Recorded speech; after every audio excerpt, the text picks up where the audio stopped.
Namaskar. The year 2020 is about to end and we are on the threshold of a new year.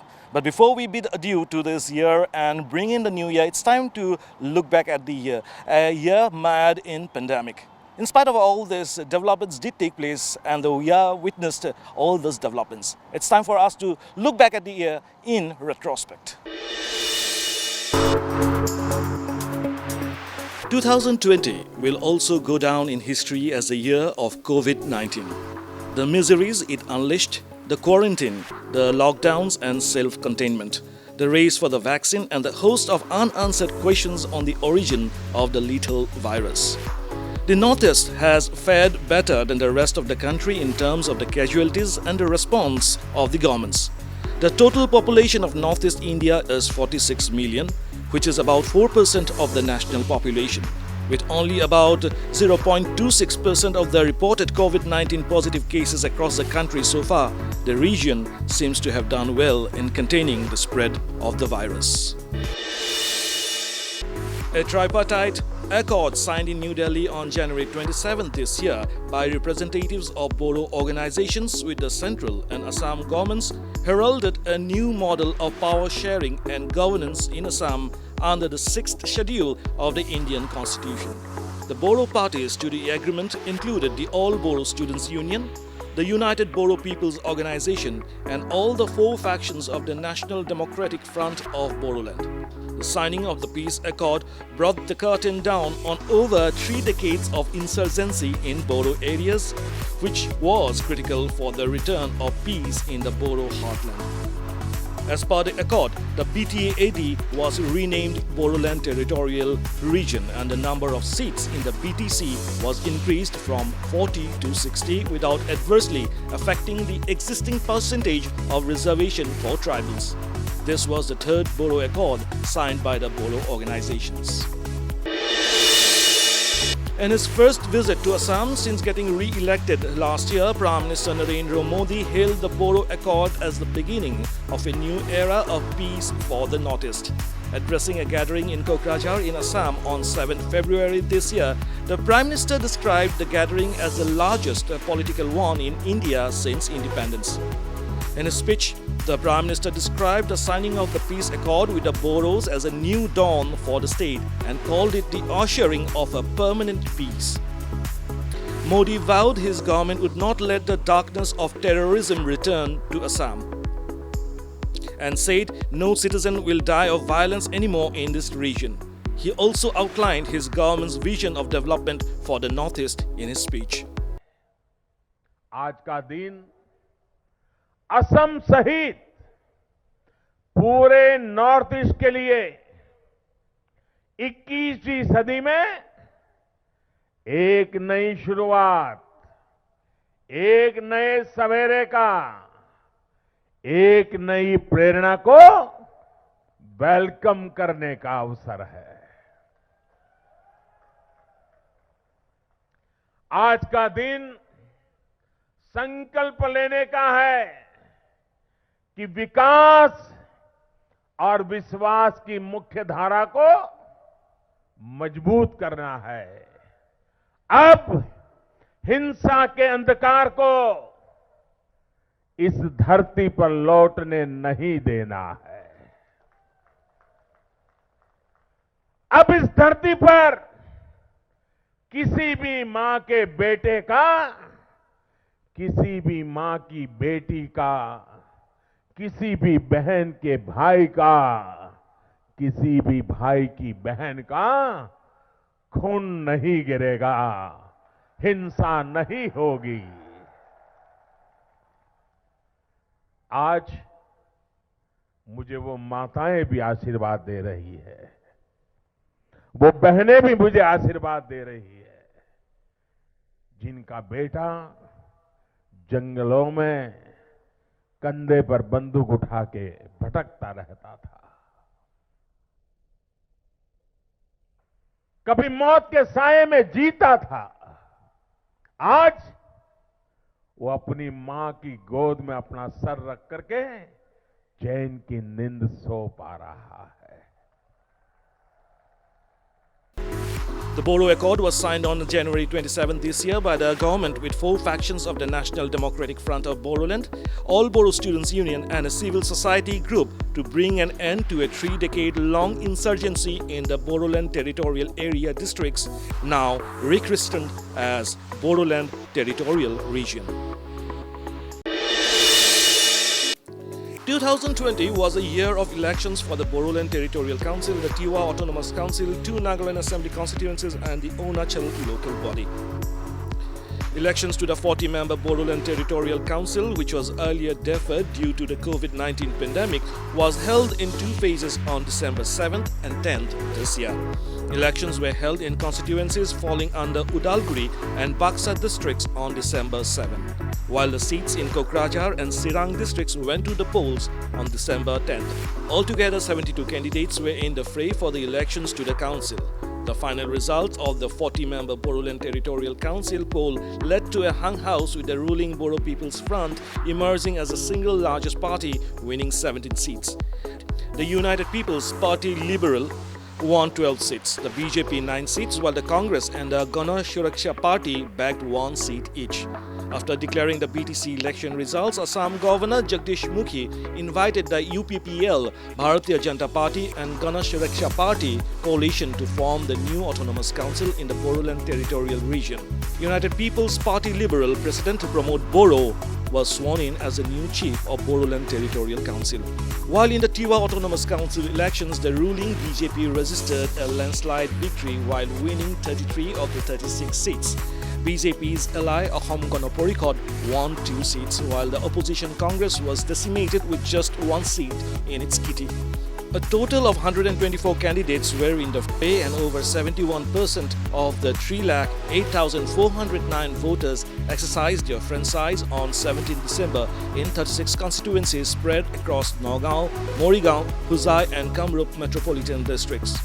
In Nagaland, the polling for by-election to 2 assembly constituencies of Southern Angami 1 and Pungro Khipre were held on November 3rd. The seats were left vacant after demise of the sitting members of the Legislative Assembly, Viko Yo Osho and T. Toreshu. Ruling NDPP nominee Medo Yokha bagged the Southern Angami 1 seat, while independent candidate T. Yangso Sangtam won the by-elections to the Pungro Khipre Assembly segment.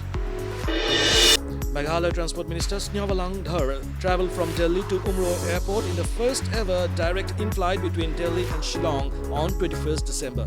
The Meghalaya government has partnered with Flybig to operate the direct flight between Delhi-Shillong and Shillong-Delhi.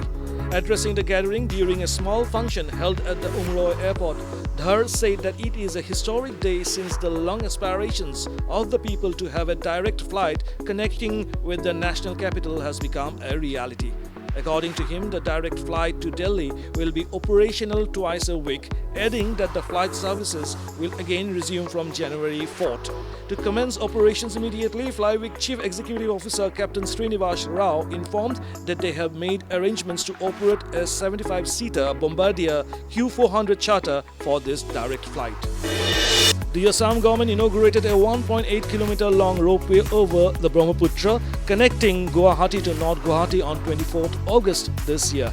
The ropeway is operated from Pasarighat in Guwahati and the Dol Govinda temple in North Guwahati and passes over the Umananda temple on a small island in the middle of the Brahmaputra. Apart from substantially reducing travel time, the ropeway provides a breakthrough view. Apart from substantially reducing travel time, the ropeway provides a breathtaking view of the mighty Brahmaputra and promotes tourism in the state. The ropeway consists of 2 cabins, each of them having a capacity of 30 passengers plus 1 operator. This is one of the most advanced and longest river crossing aerial tramway systems in India. MOU signed between Mizoram, Tripura and central government. Seeking to put an end to the Bru refugee crisis, an agreement was signed in New Delhi among the centre, state governments of Mizoram and Tripura and Bru-Riang representatives on 16 January 2020 to facilitate permanent settlement of Bru refugees in Tripura. A historic and landmark agreement was signed in the presence of Minister of Home Affairs Amit Shah, Chief Ministers of Mizoram and Tripura, Bru representatives and senior officials. As per the agreement, Bru refugees who had left Mizoram and those who are still in Tripura relief camp after 30th November 2019 will be settled permanently in Tripura, and those who are in Mizoram will be permanently settled in their state by their own decision. The central government has also formed a joint monitoring committee under Special Secretary, Ministry of Home Affairs to ascertain how the details of the agreement are being followed up. The 51st DG level talks between BSF and BGB was held at Guwahati from 22nd December to December 26th this year. During the meeting, various issues pertaining to border were resolved through mutual agreements. The meeting proved to be fruitful for smooth functioning of both the forces in all the facets of border guarding. This was for the first time in 4 decades that the border conference between the two border forces was organized outside New Delhi and Dhaka. The conference ended with the signing of a joint record of discussions.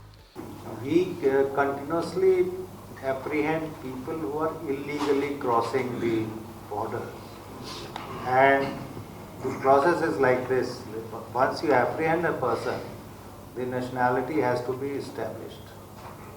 If there is a doubt about it, we hand it over to the local police. If there is no doubt and there is no criminal activity involved, then we get in touch with the BGB and hand over the person to the BGB. From last DGLT, like it happened in September, we have handed over 60 Bangladeshi nationals to the BGB whose nationality has been established. Now, the persons whose nationalities are not established, they are given to the local police. They are better equipped to establish the nationality, whether they are Rohingyas or the Bangladeshis or any other nationalities. So we keep on apprehending. For example, I'll give you, up to 15th of December 2020, we have apprehended 3,204 illegal persons who are immigrating into the country. But most of them, this is a total figure, out of which whose nationalities are established, we hand over them back to Bangladesh. Most of them are criminal also, like the smugglers, so appropriate legal actions are taken. Rohingyas especially, I am not in a position to give you the exact figure, but as a border guarding force, we are conscious about the problem, we are alert on the issue, and we keep on apprehending the illegal entrants in our country through that border. If you see the GDP growth rate of Bangladesh, then you'll find that we are on a steady uprising trend. And now the GDP is about close to $2,300. So there is no reason really for the Bangladeshis to cross the border, be it for the job or for any other reasons. Yes, people do come to India with valid documents and passports and the visa because of the treatment and on tourism purpose. But for work, there is no such cases. In fact, it has just come to my notice that it's about 25 fishermen, they came to Assam with passports, having valid visas. They have been brought here to fish. But while going back to Bangladesh, they were apprehended at the border. So I was rather trying to find out the answers, why this has happened, while they had valid documents, visas, and going back to the country, having brought them for fishing into Assam. Union Home Minister Amit Shah announced various schemes for Assam during his 3-day visit to the Northeast. He launched the various developmental projects from Kumar Bhaskar Burma Khetra, Amingaon. The developmental projects launched for the state are Rs 155 crore for the Batadrawa project, setting up of the second medical college in Guwahati, package of Rs 5,000 crore for BTC to be sanctioned by Assam government and central government, and establishing 150 schools in the tea garden areas. मित्रों, आज असम के अंदर लगभग 4-4.5 साल से जो विकास की एक यात्रा मोदी जी के नेतृत्व में और यहां सर्वानंद और हेमंत विश्व शर्मा की जोड़ी ने आगे चलाई है, इसका एक महत्वपूर्ण पड़ाव आज है। क्योंकि आज न केवल विकास पूरे आसाम को एक करने के लिए, पूरे आसाम की जनता को जोड़ने के लिए, आसाम को भारत के साथ जोड़ने के लिए और आसाम को विश्व के अंदर गुरु शंकर देव के संदेश को पहुंचाने के लिए एक बहुत बड़ा कार्यक्रम अब यहां हुआ है। मित्र प्रधानमंत्री नरेंद्र मोदी जी ने 2013 के चुनाव अभियान के अंदर कहा था कि जब तक पूर्वी भारत विकसित नहीं होता, भारत का विकास असंभव। और सौभाग्य है कि 2014 में देश की जनता ने प्रधानमंत्री जी को इस देश का प्रधानमंत्री बनाया और नरेंद्र मोदी जी को जो शब्द थे, मोदी जी ने उसको चरितार्थ किया है। आज पूरा पूर्वी भारत, नॉर्थ ईस्ट समेत, पूर्वोत्तर समेत देश के विकास का ग्रोथ इंजन बना हुआ है। जो पूर्वी भारत में, जो नॉर्थ ईस्ट से लेकर बंगाल, उड़ीसा, पटना तक कभी अलग अलग प्रकार के आंदोलन और हिंसा होती थी, अलग अलग ग्रुप हाथ में हथियार लिए हुए दिखाई पड़ते थे, आज वो सारे मुख्य धारा प्रवाह के साथ जुड़े हुए दिखते हैं। और सारे वो युवा जो कभी आंदोलन करते थे, वो आसाम के विकास के साथ जुड़कर आसाम को देश का ग्रोथ इंजन बनाने के लिए अहर्निश दिन रात काम कर। The third edition of Khelo India Youth Games 2020 was held at various sporting venues in Guwahati in Assam from 9 to 22nd January this year with the participation of over 10,000 students. Organized by Ministry of Youth Affairs and Sports and conducted in partnership with the School Games Federation of India, Indian Olympic Association and Assam State Government, the games had Bijay the tiger and Jaya the black buck as the mascots of the tournament. Maharashtra clinched Khelo India Youth Games 2020 Champions Trophy with a collection of 256 medals. The 65th Filmfare Awards were held in Guwahati on 15 February. It was for the first time that Filmfare Awards were held outside Mumbai. Filmfare had chosen Guwahati as a ground to celebrate the amazing Star Late Night. Held outside Mumbai for the first time, the Filmfare Awards this year saw several Bollywood stars fly into Guwahati as fans came out in thousands to catch a glimpse of their favorite celebrities. So thank you everyone in this industry who has been so kind and so cooperative. All my writers, actors, technicians, through the years, they have given me so much support that I was able to make good films. And thank all of you, not just Assam, all of India and all Indians all over the world for loving my films. Thank you so very much. Good night.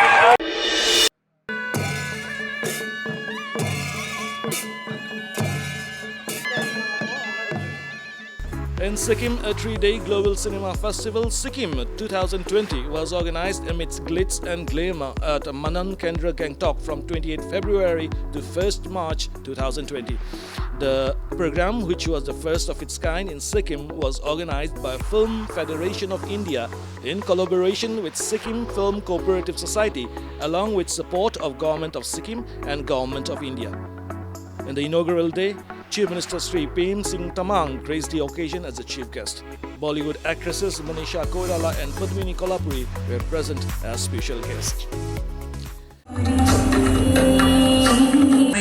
To expand this area. The 2-day 32nd East Zone Junior Athletics Championship was held on 28 and 29 December at the Horuhoza Indira Gandhi Athletic Stadium. Altogether, 353 participants from 9 states across the region participated in 104 athletic events.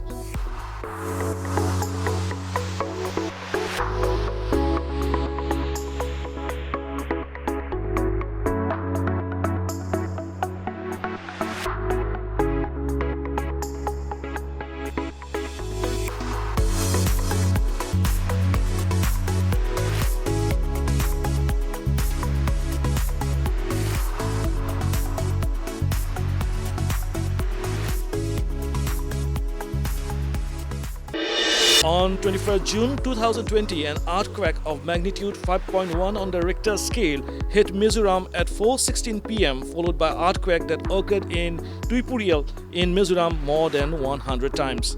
An earthquake of 5.8 magnitude again hit the district at 4:10 a.m. Though there was no report of casualty, slight damages to properties, cracks on the ground and minor landslides were reported. According to report, earthquake jolted Tuipurial in Mizoram more than 150 times that could be felt by the locals, which not only partially damaged the buildings but also compelled residents to spend sleepless nights. Many took shelter along the roads and fields and spent nights under the sky. Assam's ace boxer Lovelina Borgohain once again brought laurels to the state by being awarded the Arjuna Award. Lovelina, who has carved out a name for herself after a string of impressive performances in the nation as well as international arenas, was among the 27 athletes and sportspersons who were honored with the award by the government this year. The 22-year-old Lovelina won a gold medal at the first India Open International Boxing Tournament held in New Delhi and a silver medal at the second India Open International Boxing Tournament held in Guwahati. Most recently, she won a bronze medal at the 2019 IBA Women's World Boxing Championships held in Russia. Lovelina Borgohain has become the first woman from Assam to qualify for the Olympics and the second boxer from the state to represent the country after Shiva Thapa. In 2020, she became the sixth person from Assam to receive the Arjuna Award. প্ৰধানমন্ত্ৰী আত্মনিৰ্ভৰশীল ভাৰতৰ প্ৰতি সঁহাৰি জনাই ৰাজ্যৰ কৰ্মমুখী যুৱকসকলে এতিয়া কৃষি কাৰ্যত আত্মনিয়োগ কৰিছে। ইয়াৰ মাজতে গোলাঘাট জিলাৰ bunting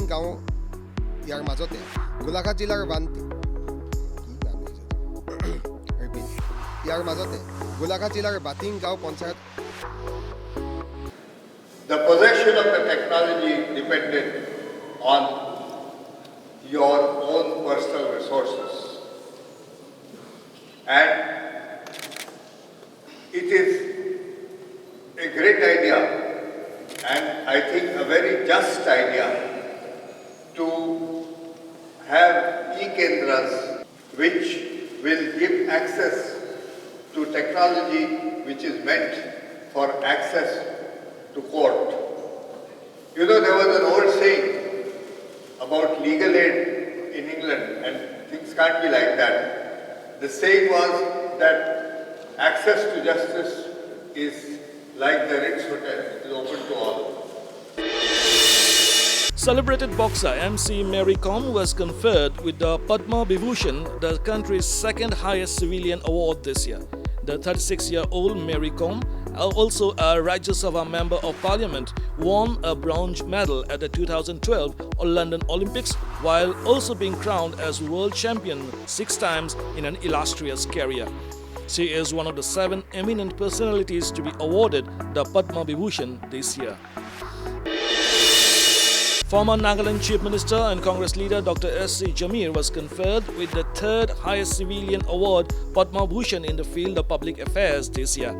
Jamir, who is a prominent tribal Congress leader from the Northeast, has served 5 terms as the Chief Minister of Nagaland between 1980 and 1990 and again between 1993 and 2003. He has also served as the Governor of Goa, Maharashtra, Gujarat, Odisha from 2004 to 2018. Apart from the Padma Vibhushan and Padma Bhushan, 13 stalwarts from the Northeast received the Padma Shri for their achievements in their respective fields. The year 2020 saw the demise of former Assam Chief Minister Torun Gogoi. Torun Gogoi, 3 times former Assam Chief Minister and the face of Congress in the state for decades, passed away on 23rd November after 3 weeks of battling post-COVID complications.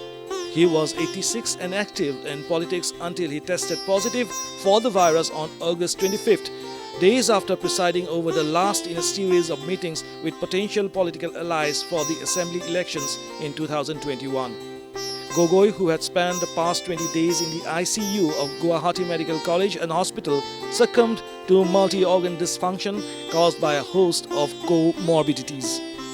Among the last Congress satraps on the Northeast, among the last Congress stalwarts in the Northeast, Gogoi had led Congress to its third consecutive term in the state in 2011, barely 5 months after recovering from triple heart surgeries in Mumbai.